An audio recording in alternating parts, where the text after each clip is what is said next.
नमस्कार, मैं रवीश कुमार। हमास का इसराइल पर हमला और इसराइल का गजा पर हमला, इस एक साल का हासिल क्या निकला, इसे लेकर तमाम जगहों पर लेख भरे पड़े हैं। इस एक साल में आपने एक तरफ तमाम सुपर पावरी बावरी नेताओं का खोखलापन देखा, तो दूसरी तरफ एक ऐसी संस्था जो कागजी होते हुए भी जमीन पर अपनी भूमिका निभाने के लिए संघर्ष करती रही, जिसके मंच पर आने वाले प्रस्तावों ने दुनिया को भरोसा भी दिया कि कम से कम निंदा करने की नैतिक शक्ति रखने वाले कई देश हैं। इसराइल के गलत को गलत कहने वाले कई देश अभी भी हैं, और इन प्रस्तावों ने हताशा भी पैदा की कि यह सब होने के बाद भी इसराइल सुप्रीम है, उस पर किसी की बात का फर्क नहीं पड़ता। एक तरफ सूट बूट वाले नेताओं का मिमियाना दिखता रहा, तो दूसरी तरफ गुतेरेस जो संयुक्त राष्ट्र के महासचिव हैं, उनका कद भी बड़ा होता चला गया। हम इस वीडियो में बताएंगे कि कैसे बड़े बड़े शहंशाहों का दम निकल गया तो सुपर पावर के ढांचे से बहुत दूर खड़े उन देशों ने इसराइल के खिलाफ मोर्चा खोल लिया जिनके राष्ट्रपतियों के नाम तक हम ठीक से नहीं जानते। इसी एक साल में दुनिया भर में गजा में जारी नरसंहार के खिलाफ करोड़ों लोग सड़कों पर उतरे। ब्रिटेन, अमेरिका, बेल्जियम, फ्रांस जैसे अनेक देशों में फिलिस्तीन के अधिकारों को लेकर लगातार प्रदर्शन हुए। इनमें मुसलमान, ईसाई और यहूदी समाज के लोग भी शामिल हुए। कई देशों में प्रतिबंध तक लगाना पड़ा। इसके बाद भी जनता सड़कों पर आती रही और गजा पर जारी हमले को लेकर इसराइल की निंदा करती रही। इसराइल हमास के बदले के नाम पर गजा में बमबारी को सही ठहराता रहा, लेकिन हमास के हमले की निंदा करने वाले भी इन प्रदर्शनों में आते रहे कि इस तरह का विध्वंस, नरसंहार किसी भी देश और समाज को, मानवता को क्रूर बना देता है, चेतना शून्य, करुणा शून्य बना देता है। इसे रोका जाना चाहिए। दुनिया भर की सड़कों पर इसराइल के प्रति सहानुभूति हर दिन कम होती चली गई, जो हमास के हमले के साथ उसके पक्ष में बन रही थी। दुनिया की कई बड़ी यूनिवर्सिटी में छात्रों ने उस फिलिस्तीन का मुद्दा उठा लिया जिसके बारे में वे 7 अक्टूबर 2023 से पहले कम जानते थे, कम बातें करते थे। हमला भले एक साल से जारी है, लेकिन इतने ही समय से ये प्रदर्शन भी जारी हैं, कहीं ना कहीं होते रहते हैं। इन अनगिनत और निरंतर प्रदर्शनों ने फिलिस्तीन के मुद्दे को फिर से जीवित किया, मगर इसी दौरान 23 लाख फिलिस्तीनी विस्थापित हो गए। हजारों की संख्या में बच्चे, महिलाएं और लोग मारे जाते रहे। फिलिस्तीन ने सड़कों पर अपने लिए समर्थन तो हासिल कर लिया, लेकिन अपने लोगों की जान नहीं बचा सका। इसराइल को वो देश नहीं रोक पाए जो उसके दोस्त हैं, जो युद्ध की निंदा करते हैं, फिर हथियार और पैसा भी भेज देते हैं। एक साल गुजर गया हमास के हमले के बाद गजा पर हुए हमले के। अखबारों में विश्लेषण भरे पड़े हैं। इनमें इसराइल की जीत के दावों पर सवाल है, गजा में मारे गए लोगों और विध्वंस का वर्णन है, लेकिन कहीं यह बात प्रमुखता से नहीं आई कि जिस ग्लोबल ऑर्डर की बात की जाती है वो मिथक साबित हुआ है। ऐसा कोई ग्लोबल ऑर्डर नहीं है। इस एक साल के दौरान दुनिया ने कई बार देखा कि संयुक्त राष्ट्र नाम की संस्था का असर खत्म हो गया है, लेकिन उसी के बीच दुनिया ने यह भी देखा कि कैसे इस संस्था ने अपना वजूद बचाए रखा और अपनी प्रासंगिकता भी। छोटी छोटी कामयाबियां हासिल करती रही। यहां आने वाले प्रस्तावों के कारण अंतर्राष्ट्रीय कानूनों के प्रावधानों और प्रस्तावों की चर्चा दूर दूर तक पहुंची है। यह भी सही है कि इससे इसराइल पर असर नहीं पड़ा और वह बमबारी करता रहा। गजा पर इसराइल की लगातार बमबारी के बीच संयुक्त राष्ट्र ने लगातार कोशिश की कि इसराइल के खिलाफ प्रस्ताव पास हो, चेतावनी का असर हो, प्रतिबंध लगे। यूएन की चेतावनियों से इसराइल बौखलाता रहा, मगर उसके प्रावधानों के डर से आजाद भी रहा। इसराइल इस संयुक्त राष्ट्र को टारगेट करने लगा, लेकिन उसके बाद भी नेतन्याहू को जब अपने हाथ में 2 नक्शे लेकर दुनिया से बात करने की जरूरत पड़ी तो यूएन की आम सभा में ही आना पड़ा। यूएन का प्रभाव इतना तो बचा ही रह गया कि यहां भाषण देने वाले नेता अपने देश में खूब प्रचार करवाते हैं कि वहां जाकर भाषण दिया है, लेकिन दुनिया को यह भी देखने का मौका मिलता है कि भाषण देने वाले नेता का प्रभाव उसके भाषण के बाहर नहीं है। यूक्रेन में युद्ध नहीं रुका, गजा की तबाही नहीं रुकी। इसका रोल है, ये संयुक्त राष्ट्र को आगे होना चाहिए इस पे। अब आप देखिए 2023 के बाद इजराइल ने जब वहाँ अटैक हुआ, टेरर अटैक हुआ, तो उसके बदले में जिस तरह के इजराइल ने ऑपरेशंस लॉन्च किए हैं, गजा पे लगातार बमबारी हो रही है, पूरा गजा ध्वस्त हो गया है, और वहाँ पर भी यूएन का बिल्कुल कोई रोल नहीं दिख रहा है। आप देखेंगे कि यूएन बेबस है, कमज़ोर लग रहा है और बिल्कुल एक तरह से मायूस है कि वो कुछ कर भी नहीं पाएंगे, क्योंकि इजराइल को कोई नहीं रोक सकता, शायद उसके अपने कारण हैं। एक तो संयुक्त राष्ट्र इजराइल को रोक नहीं पाया है और अब ये जो युद्ध है 1 साल से वो बढ़ रहा है। अब लेबनान पे भी हमला बोला है इजराइल ने, सीरिया पे, येमेन पे और ईरान के साथ अब जंग छिड़ रही है। इन सब में भी संयुक्त राष्ट्र का शांति की तरफ कोई भी पहल अभी तक नहीं आई है। दूसरा है कि इस सब में संयुक्त राष्ट्र किसी भी सिविलियंस को प्रोटेक्ट नहीं कर पाई है, इतने लोगों को बचा नहीं पाई है। हालांकि जब 1945 में यूएन बना था तो इसी वजह से था कि कभी भी नहीं, नेवर अगेन, कि एक कम्युनिटी को इस तरह से टारगेट करके मारा जाएगा, हम इनको रोकेंगे, हम लोगों को बचाएंगे। लेकिन ये भी संयुक्त राष्ट्र नहीं कर पा रहा है। 40,000 लोग मर चुके हैं, उससे ज़्यादा गजा में, और उनमें 15,000 तो बच्चे हैं, नाबालिग हैं। उसके अलावा हज़ारों की तादाद में औरतें भी मरी हैं वहाँ पे, और कोई किसी भी सिविलियन को वो बचा नहीं पाए हैं। तीसरा मैं कहूँगी कि यूएन इनको छोड़ो अपने आप को भी नहीं बचा पाई है। 135 यूएन वर्कर्स, पर्सनल, यूएन अधिकारी ऐसे हैं जो मर चुके हैं गजा में, एक रिकॉर्ड की तरह से है। उसके अलावा हज़ारों की तादाद में उनकी इंजरीज हुई हैं, उनको रोका गया है, खाना परोसने में, किसी तरह के एड वर्क में उनको रोका गया है इजराइल से। इजराइल ने यूएन की जितनी भी विनतियां हैं, जितनी भी रेजोल्यूशंस हैं, इंटरनेशनल कोर्ट ऑफ जस्टिस से जो भी आया है, सबको नकार दिया है, और फिर भी यूएन कुछ नहीं कर पा रही है। फाइनली मैं कहूँगी, हाल ही में आपने देखा होगा कि यूएन सेक्रेटरी जनरल, जो सबसे उच्च अधिकारी हैं यूनाइटेड नेशंस के, उन पे भी इजराइल ने अब पाबंदी लगा दी है, उनके वीज़ाज बैन कर दिए हैं कि वो अब हमारे देश में आ नहीं सकते हैं। लेकिन ये यूएन चार्टर के खिलाफ है, और फिर भी कोई भी यूएन का सदस्य नहीं है, कोई शक्तिशाली देश जैसे अमेरिका नहीं कह पा रहा है इजराइल को कि आप अपना रवैया बदलो। तो मैं कहती हूँ कि यूएन का जो रोल है आज के दिन में काफी कमजोर लग रहा है, एक बेबसी सी है, एक मायूसी सी है। संयुक्त राष्ट्र की सुरक्षा परिषद में कुर्सी सबको चाहिए, लेकिन संयुक्त राष्ट्र के महासचिव पर इस्राइल ने जब प्रतिबंध लगाया तो सबने संयुक्त राष्ट्र को अकेला छोड़ दिया। एक अंतर्राष्ट्रीय संस्था के बेअसर होने के इस दौर में इसके प्रमुख महासचिव एंटोनियो गुटेरेस अपनी भूमिका के लिए जगह बनाते दिखे। कभी इस्राइल के निशाने पर आ गए तो कभी छोटी छोटी कामयाबी हासिल करने के बाद भी अपनी संस्था का व्यापक असर साबित नहीं कर पाए, खुद भी लाचार नजर आए। जिस दौर में ग्लोबल लीडर सूट बूट में शक्तिहीन नजर आ रहे थे, उसी दौर में यह शख्स तमाम मजबूरियों और सीमाओं को धकेलता हुआ वो बातें कह रहा था जो कहनी चाहिए थी। पिछले साल 7 अक्टूबर को हमास के हमले के बाद गुटेरेस ने कह दिया कि 7 अक्टूबर का हमला शून्य में नहीं हुआ और इसके पीछे वर्षों के दमन का इतिहास है। तो इस्राइल ने यूएन के वरिष्ठ अधिकारी मार्टिन ग्रिफिथ्स पर प्रतिबंध लगा दिया। इसके बाद भी गुटेरेस नहीं रुके। 15 नवंबर 2023 को मानवता के आधार पर युद्ध विराम और मदद पहुंचाने के लिए गलियारा बनाने का प्रस्ताव पास करा लिया। उसके बाद दिसंबर 2023 में गजा में सहायता बढ़ाने, दवाओं, खाद्य सामग्री और साफ पानी की आपूर्ति के लिए भी प्रस्ताव पास करा लिया। साथ ही गजा के सभी बॉर्डर खोलकर तुरंत अधिकाधिक सहायता पहुंचाने की बात की। संयुक्त राष्ट्र महासचिव ने 5 अप्रैल 2024 को कहा था, 7 अक्टूबर 2023 के दिन हमास ने जो भयावह आतंकी कृत्य अंजाम दिया है उसे किसी भी तरह उचित नहीं ठहराया जा सकता, पर जैसा सामूहिक दंड फिलिस्तीन के लोगों को झेलना पड़ रहा है उसे भी किसी तरह से उचित ठहराना संभव नहीं। जिस संस्था को दुनिया के बड़े बड़े देशों ने बेअसर करने में कोई कमी नहीं छोड़ी, गुटेरेस ने उसे प्रभावशाली बनाने का कोई मौका नहीं गंवाया। अमेरिका इस्राइल के आगे बेबस नजर आया, मगर गुटेरेस इस्राइल या अमेरिका के पिछलग्गू नहीं बन सके। समंदर में डूबते बेड़े को बचाने की कोशिश में लगे कैप्टन की तरह गुटेरेस इस्राइल की निंदा करते रहे, अंकुश लगाने की कोशिश करते रहे। 27 सितंबर 2024 को संयुक्त राष्ट्र महासचिव ने गजा पर अपने बयान में कहा कि गजा की तबाही और वहां हो रही हत्याओं की जो गति और जो पैमाना है, वैसा कुछ मैंने अपने महासचिव रहते हुए पहले नहीं देखा।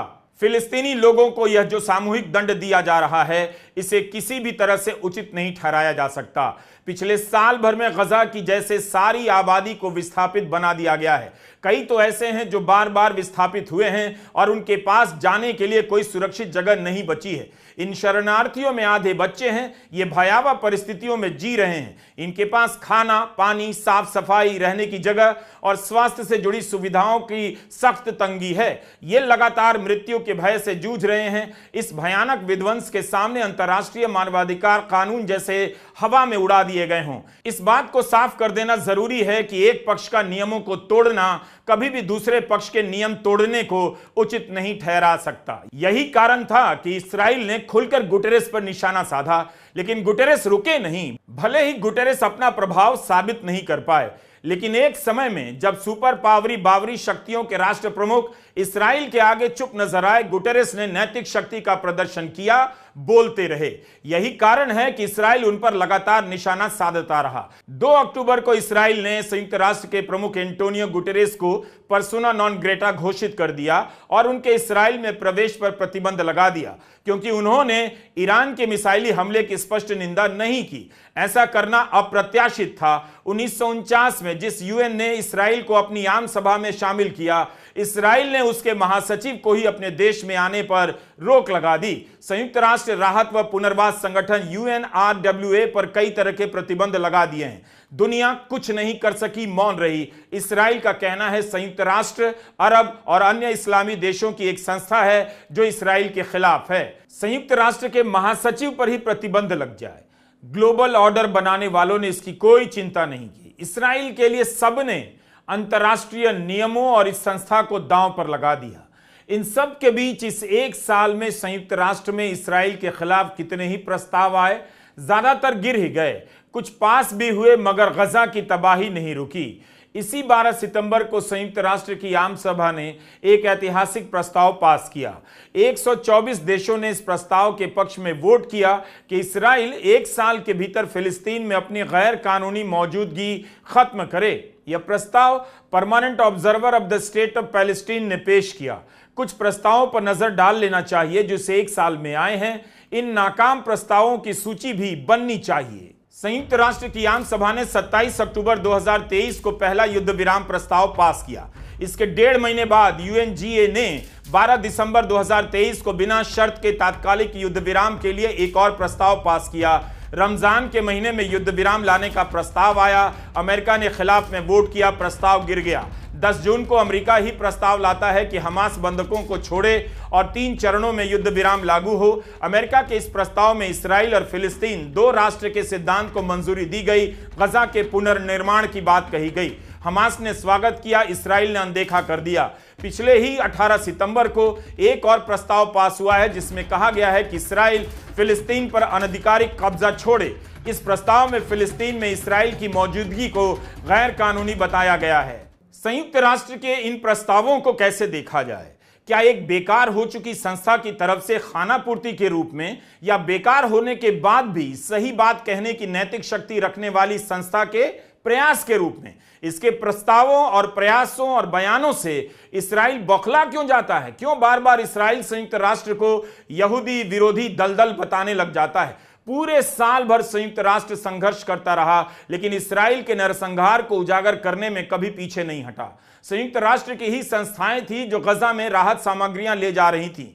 विश्व स्वास्थ्य संगठन के वॉलंटियर युद्ध के हालात में काम करते रहे, तब भी जब इस्राएल अस्पतालों को निशाना बना रहा था। गजा में काम करते हुए संयुक्त राष्ट्र राहत एवं पुनर्वास की एजेंसी UNRWA के 207 सदस्य मारे गए हैं।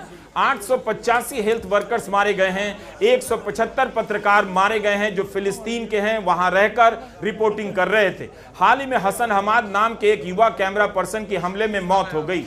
23 सितंबर को WHO और संयुक्त राष्ट्र की अन्य कई प्रमुख अंतर्राष्ट्रीय संस्थाओं ने एक साझा बयान जारी किया कि युद्ध शुरू होने से अब तक अस्पतालों पर 500 से अधिक हमले हो चुके हैं। जान पर खेलकर डॉक्टर और स्वास्थ्य कर्मी यह काम कर रहे हैं। बयान में कहा गया कि निरंतर हिंसा के बीच हम अपना काम नहीं कर सकते। गजा में 20 लाख से अधिक लोग विस्थापित हुए हैं और बिना संरक्षण, भोजन, पानी, स्वच्छता, आश्रय, स्वास्थ्य, शिक्षा, बिजली और ईंधन के जी रहे हैं। महिलाओं और लड़कियों की गरिमा, सुरक्षा, स्वास्थ्य के साथ गंभीर समझौता हुआ है। गजा के 5.5 लाख बच्चों को पोलियो के टीके जैसी अहम दवाएं सुरक्षित रूप से पहुंचाने की सख्त जरूरत है। हम पूरी दुनिया के नेताओं से अपील करते हैं कि जल्द से जल्द कूटनीतिक दबाव आदि द्वारा इस अमानवीय त्रासदी का समाधान निकाला जाए और बेलगाम हमलों को रोका जाए। जब बड़े बड़े देशों की हथियार बनाने वाली कंपनियां हजारों करोड़ का मुनाफा कमाने में लगी थीं और ये देश इधर उधर की बातें करते रहे, कुछ देश इस धरती पर इसराइल पर प्रतिबंध लगाने की बात करते रहे, संयुक्त राष्ट्र में उसके खिलाफ वोट करते रहे। ब्राजील की बात करते हैं। संयुक्त राष्ट्र में गजा में युद्ध विराम को लेकर जब भी प्रस्ताव आया, ब्राजील ने युद्ध विराम के पक्ष में वोट किया, यानी इसराइल के खिलाफ वोट डाला। ब्राजील के राष्ट्रपति लुई इनाशियो लुला दी सिल्वा के बारे में गोबर पट्टी में कितने लोग जानते होंगे, लेकिन ब्राजील के राष्ट्रपति ने बिना लाग लपेट के गजा में इसराइल के हमले की तुलना होलोकॉस्ट से कर दी। इसराइल ने पलट कर कह दिया उनका यह बयान यहूदी विरोधी है, एंटीसेमेटिक है। ब्राजील अपने बयान से फिर भी पीछे नहीं हटा और इसराइल से अपने राजदूत को वापस बुला लिया। इसराइल ने ब्राजील के राष्ट्रपति को पर्सोना नॉन ग्रेटा घोषित कर दिया और ब्राजील से अपने राजदूत को वापस बुला लिया। ब्राजील यहीं तक नहीं रुका, बल्कि चिले के साथ इसराइल के खिलाफ अंतर्राष्ट्रीय अदालत चला गया और मांग की कि गजा के अवैध कब्जे पर सुनवाई हो। पिछले साल अक्टूबर में ब्राजील ने सुरक्षा समिति के सामने प्रस्ताव रखा कि मानवीय आधार पर युद्ध को रोका जाए ताकि गजा के लोगों तक संयुक्त राष्ट्र की मदद पहुंचे। इस प्रस्ताव को अमेरिका ने वीटो कर दिया, इसलिए गिर गया। दक्षिण अफ्रीका ने अंतर्राष्ट्रीय कोर्ट में इसराइल के खिलाफ युद्ध के अपराध करने के आरोप में मुकदमा दायर किया, जिसके बाद कोर्ट ने इसराइल को आदेश दिया कि वह यह सुनिश्चित करे ऐसे कोई कृत्य ना हो जो अंतर्राष्ट्रीय जेनोसाइड कन्वेंशन के तहत आते हैं और जल्द से जल्द गजा के लोगों तक मेडिकल और मानवीय सहायता पहुंचे। आपने कितनी बार सुना होगा भारत शांति का समर्थक है भी, लेकिन युद्ध के खिलाफ क्या भारत ने ब्राजील की तरह कदम उठाया? आयरलैंड के राष्ट्रपति माइकल डी हिगिंस का नाम सुना है? मैंने भी नहीं सुना था।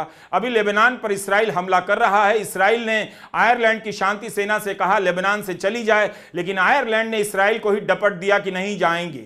लेबनान में आयरलैंड की 347 टुकड़ियां मौजूद हैं। आयरलैंड के राष्ट्रपति ने बयान तब दिया जब उनके प्रधानमंत्री अमेरिका में बाइडेन से मुलाकात करने जा रहे थे। माइकल डी हिगिंस और उनके कुत्ते के खूब किस्से आयरलैंड में चलते हैं। दुनिया में भांति भांति के नेता होते हैं, केवल वही नहीं होते जो आपके टीवी चैनलों पर दिन रात दिखाए जाते हैं। हिगिंस का कुत्ता उनके पैरों में लौट रहा होता है जब वे राष्ट्र को संबोधित कर रहे होते हैं। गजा को लेकर दुनिया के कई ताकतवर देश इसराइल के आगे नतमस्तक नजर आए। शांति हो इस टाइप का बयान देकर चुपचाप निकल लिए। उनकी यह चतुराई दुनिया में दर्ज होगी, लेकिन कई देश हैं जिन्होंने केवल बयान नहीं दिया बल्कि एक्शन भी लिया। स्पेन ने इसराइल को हथियारों के निर्यात पर प्रतिबंध लगा दिया। कोलंबिया, बोलिविया जैसे देशों ने स्पष्ट रूप से कहा कि इसराइल युद्ध अपराध कर रहा है। Brunei, Iran, Iraq, Kuwait, Lebanon, Libya, Maldives और पाकिस्तान ने अपने देश में इसराइलियों के प्रवेश पर रोक लगा दी। मई में तुर्की ने इसराइल के साथ व्यापार पर प्रतिबंध लगा दिया। स्वीडन के शहर गोटेनबर्ग ने भी इसराइल से आने वाले सभी सामान पर